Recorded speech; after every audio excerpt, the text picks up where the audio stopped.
kaya na medyo Simpleng buhay sa probinsya. Ganito kasaya. Alright. Ang taon. Buhay province. Malapit lang. Nabitin na ako ngayon sa sa pagkain, kaya bininta ko yung Sa pirasong bake. Sapon namin. Pag nasupunta sa ano.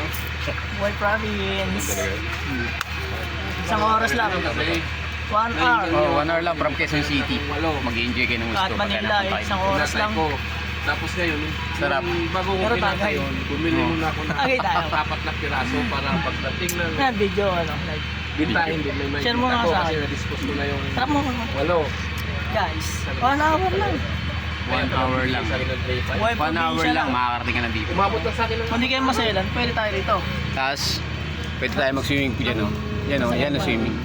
Nahawaan pa yung patinir ko. So, dalawang pool yan, yung isa, piniprepare pa lang. So, pag balik siguro natin by February, tapos na to. So, pwede na tayo mas dumami pa. Ayan, oh.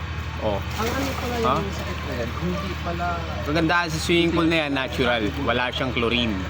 kaso talaga lang. Hindi sasakit yung mata nyo kahit magbabad kayo na magbabad yan.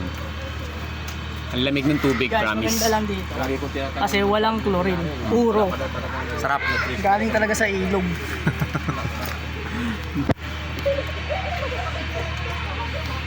Yun. So, Ayun dito, naman to. buhay probinsya. Galing sa'yo?